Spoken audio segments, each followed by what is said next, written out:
ಆದರ್ಶ ಈಗ ಮೊನ್ನೆಲ್ಲ ಸಮೀಕ್ಷೆ ಜಾತಿ ಗಣತಿ ಅಂತ ಹೇಳೋದು ಬೇಡ, ನಿಮ್ಮ ಪ್ರಕಾರ ಸಮೀಕ್ಷೆಯನ್ನು ಮಾಡ್ಕೊಂಡಿದ್ವಿ. ಅದು ವರದಿ ಸೋರಿಕೆ ಆಗಿದ್ದು ಅದರಲ್ಲಿ ತುಂಬ ಹೈಲೈಟ್ ಆಗ್ತಾನೆ. ಯಾಕೆಂದರೆ ಅದರ ಸಂಪುಟಗಳನ್ನ ನೋಡ್ಕೊಂಡು ಬಂದಿದ್ದೀನಿ.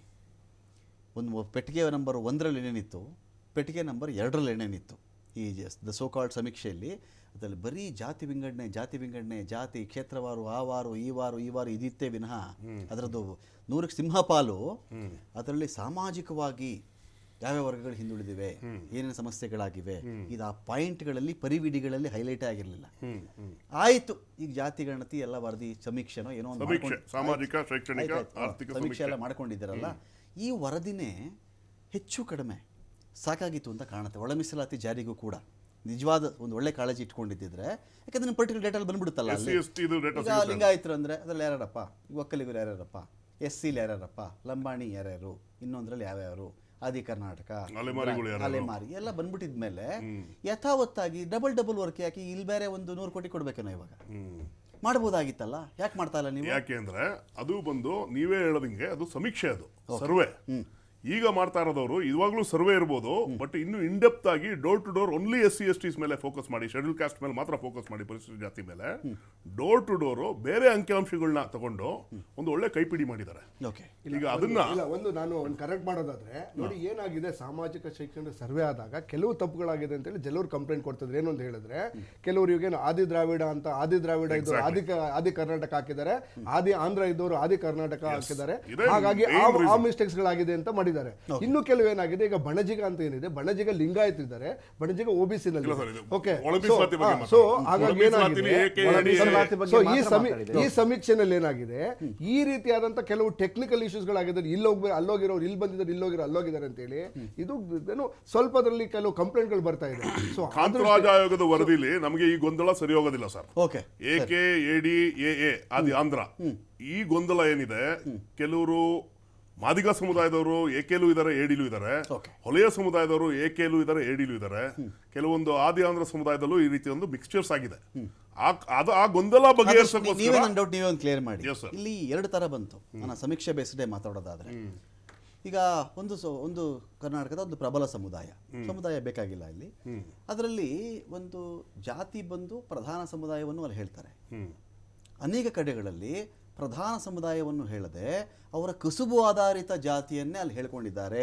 ಕಾರಣ ಏನು ಅಂತ ಹೇಳಿದ್ರೆ, ಜಾತಿನೇ ಹೇಳ್ತಾ ಇದ್ದೀನಿ. ಈಗ ಒಂದು ಜಾತಿ ಉಪಜಾತಿ ಇರುತ್ತೆ, ಕಸುಬು ಮತ್ತು ಪ್ರಧಾನ ಜಾತಿಯನ್ನು ಬರೀತಾರೆ. ಕಸುಬಿನ ಆಧಾರದ ಮೇಲೆ ಜಾತಿ ವರ್ಗೀಕರಣ ಆಗಿರುತ್ತಲ್ಲ, ಈ ಕಸುಬು ಆಧಾರಿತ ಕಸುಬನ್ನೇ ಹೇಳ್ಕೊಂಡು ಆ ಜಾತಿನೇ ಗುರುತಿಸ್ಕೊಂಡಿದ್ದಾರೆ ಹೊರತು ಅದಕ್ಕೆ ಮೂಲ ಜಾತಿ ಬರುತ್ತಲ್ಲ ಅದನ್ನ ಹೇಳಿಲ್ಲ. ಯಾಕೆ ಅಂದ್ರೆ ನನಗೆ ಮೀಸಲಾತಿ ಸಿಗಲ್ಲ ಅದನ್ನ ಹೇಳ್ಕೊಂಡ್ರೆ ಅಂತ. ಇದು ಇದ್ದೇ ಇದ್ದಾಗ ಅವನ ಓನಾಗಿ ಅವನು ಹೇಳ್ಕೊಂಡಿದ್ದಾಗ ನೀವು ಯಾಕೆ ತಪ್ಪಿಸ್ತೀರೋದನ್ನ? ಇಲ್ಲ ಸರ್, ಈಗ ಕ್ಯಾಸ್ಟ್ ಸರ್ಟಿಫಿಕೇಟ್ ಲೆಕ್ಕ ತಗೊಂಡ್ರೆ ಆದಿ ಆಂಧ್ರ, ಆದಿ ಕರ್ನಾಟಕ, ಆದಿ ದ್ರಾವಿಡ ಅಂತ ಕ್ಯಾಸ್ಟ್ ಸರ್ಟಿಫಿಕೇಟ್ಗಳು ಕೊಟ್ಟಿದ್ದಾರೆ. ಆದಿ ಆಂಧ್ರ ಅದ್ರ ಬಗ್ಗೆ ಬಿಡೋಣ. ಆದಿ ದ್ರಾವಿಡ, ಆದಿ ಕರ್ನಾಟಕ ಅಂತೂ ಕರ್ನಾಟಕ ರಾಜ್ಯದಲ್ಲಿ ಹಲವಾರು ಜಿಲ್ಲೆಗಳಲ್ಲಿ ಮಾದಿಗ ಸಮುದಾಯದವರು ಕೂಡ ಆದಿ ಆಂಧ್ರನೂ ತಗೊಂಡಿದ್ದಾರೆ, ಆದಿ ಕರ್ನಾಟಕನೂ ತಗೊಂಡಿದ್ದಾರೆ ಕೆಲವು ಕಡೆ. ಹೊಲೆಯ ಸಮುದಾಯನೂ ಆದಿ ಆಂಧ್ರಲ್ಲಿದೆ, ಆದಿ ಕರ್ನಾಟಕಲ್ಲೂ ಇದೆ. ಈಗ ಹೇಗೆ ನೀವು ಅವ್ರನ್ನ ವಿಂಗಡಿಸ್ತೀರಿ? ಹೇಗೆ ಅದರ ಆಧಾರದ ಮೇಲೆ ನೀವು ಯಾವ ರೀತಿಯಲ್ಲಿ ನೀವು ಅದನ್ನ ಬೇರೆ ಬೇರೆ ಜಾತಿ ಅಂತ ಹೇಳಿ ಅವ್ರ ಡೇಟಾ ಎಲ್ಲಿ ಸಿಗುತ್ತೆ ನಿಮಗೆ? ಪಾಪ್ಯುಲೇಷನ್ ಸಿಗುತ್ತೆ. ಈ ಕುಲಶಾಸ್ತ್ರೀಯ ಅಧ್ಯಯನ ಅಂತ ಒಂದು ಆಗಬೇಕು. ಅದು ಹಿಂದೆ ಆಗಿತ್ತು, ಬಹಳ ಶತಮಾನಗಳು ಗತಿಸಿರಬೇಕು. ಅದಕ್ಕೆ ಕುಲಶಾಸ್ತ್ರೀಯ ಅಧ್ಯಯನಗಳಾಗಲಿಲ್ಲ. ಈಗ XYZ ಅನ್ನೋ ವ್ಯಕ್ತಿ ಆದಿ ದ್ರಾವಿಡನೋ ಆದಿ ಕರ್ನಾಟಕನೋ ಇನ್ಯಾವುದೋ ಒಂದು ಜಾತಿನ ಹೇಳ್ಕೊಳ್ತಾನೆ ಅವನು. ನಾನು ಆಗಲೇ ಹೇಳ್ತಾ ಇದ್ದೆ ಸ್ಪಷ್ಟವಾಗಿ. ಫಾರ್ ಎಕ್ಸಾಂಪಲ್, ಲಿಂಗಾಯತ ಸಮುದಾಯನೇ ದೊಡ್ಡ ಮಟ್ಟದ ಚರ್ಚೆ ಆಯ್ತಿದ್ದು. ಚರ್ಚೆ ಆಗದಿರೋ ವಿಚಾರ ಏನಲ್ಲ. ಬಣಜಿಗ ಲಿಂಗಾಯತ ಅಂತ ಇದ್ದ ಕಡೆ ಕೆಲವರು ಬರೀ ಬಣಜಿಗ ಅಂತ ಬರ್ಸ್ಕೊಂಡ್ರು. ನೊಣಬ ಲಿಂಗಾಯತ ಬರೀ ನೊಣಬ ಅಂತ ಬರ್ಸ್ಕೊಂಡ್ರು. ಇನ್ನೇನು ಅವ್ನು ಕಸುಬು ಆಧಾರಿತದ್ದು ಅವ್ನು ಬರ್ಸ್ಕೊಂಡ್ರು. ಕೆಲವ್ರು ಹೇಳ್ತಾರೆ ಇದಕ್ಕೆ ಗಾಣಿಗ, ಕೆಲವ್ರು ಹೇಳ್ತಾರೆ ಇದಕ್ಕೆ ಇಲ್ಲಪ್ಪ ಅದು ಪ್ರಧಾನ ಜಾತಿ ಒಂದು ವೇಳೆ ಬರ್ಸ್ಕೊಂಡು ಹಿಂಗೆ ಮೀಸಲಾತಿ ಸಿಗಲ್ಲ ಅಂತ ಕೆಲವ್ರಿಗೆ ಬರ್ಸ್ಕೊಂಡ್ಬಿಟ್ಟಿದ್ದಾರೆ ಅಂತ ಆರೋಪಗಳು ಬಂತು. ಭಾಗ 1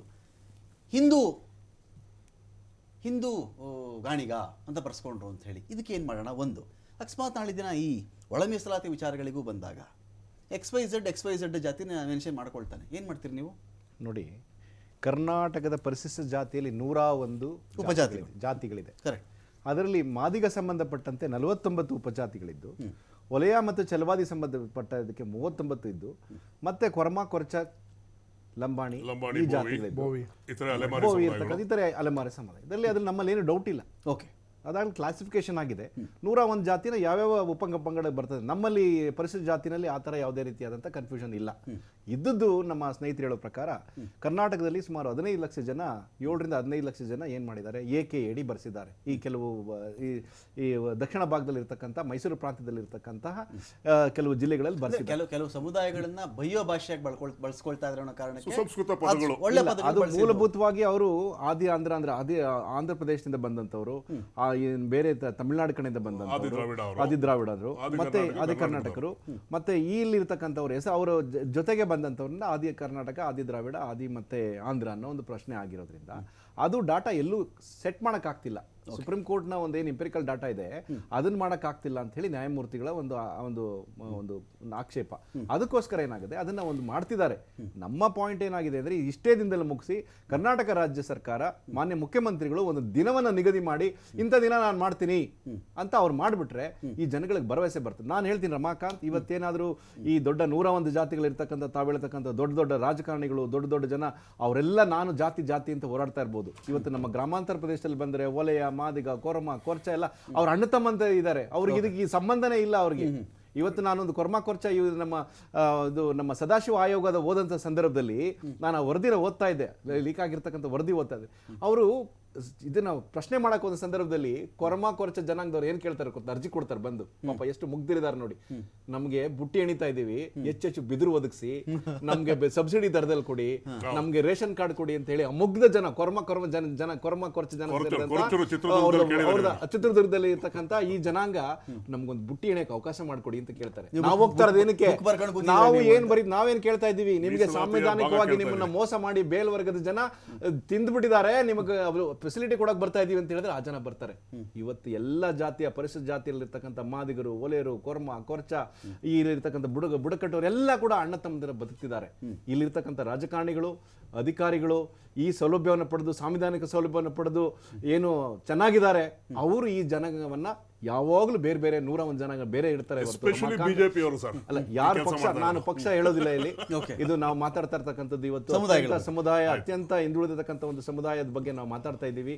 ಅದಕ್ಕೋಸ್ಕರ ನಾನು ಹೇಳ್ತಾ ಇದ್ದೀನಿ. ನಿಮ್ಗೊಂದು ಫಿಯರ್ ಇದೆಯಾ, ಒಂದೊಂದು ಪಾರ್ಟಿಯಾಗಿ ಹೇಳಿ, ಈ ಒಂದು ಸಮೀಕ್ಷೆ ಏನಾದರೂ ಆಚೆ ಬಂದು ಒಳ ಮೀಸಲಾತಿ ಜಾರಿ ಆಗಿಬಿಟ್ರೆ ಅದರಲ್ಲಿ ಎಡಗೈ ಸಮುದಾಯದವ್ರಿಗೂ ಪಕ್ಷದ ಕಡೆಯಿಂದ, ವರದಿ ಕಡೆಯಿಂದ ಸಿಕ್ಕಿಬಿಟ್ರೆ ನಿಮ್ಮ ಪಾರ್ಟಿಯಿಂದ ಅವ್ರು ಜಾರ್ಕೊಳ್ತಾರೆ ಅನ್ನೋ ಭಯ ಏನಾದರೂ ಇದೆಯಾ ನಿಮಗೆ? ಈ ಒಂದು ಹೋರಾಟವನ್ನು ಹುಟ್ಟಾಕಿದವರೇ ಮಾದಿಗ, ಆಂಧ್ರದಲ್ಲಿ ಇರುವಂಥ ಮಾದಿಗ ಸಮುದಾಯದವರು. ಈ ಕರ್ನಾಟಕದಲ್ಲಿ 35 ವರ್ಷಗಳಿಂದ ಸುಮಾರು ಹೋರಾಟಗಳನ್ನು ಮಾಡಿ, ಪ್ರಾಣತ್ಯಾಗವನ್ನು ಮಾಡಿ ಆ ಒಂದು ಹೋರಾಟ ಆಗಬೇಕು ಅಂತ ಮಾಡ್ತಾ ಇರ್ತಕ್ಕಂಥ ಇವರು.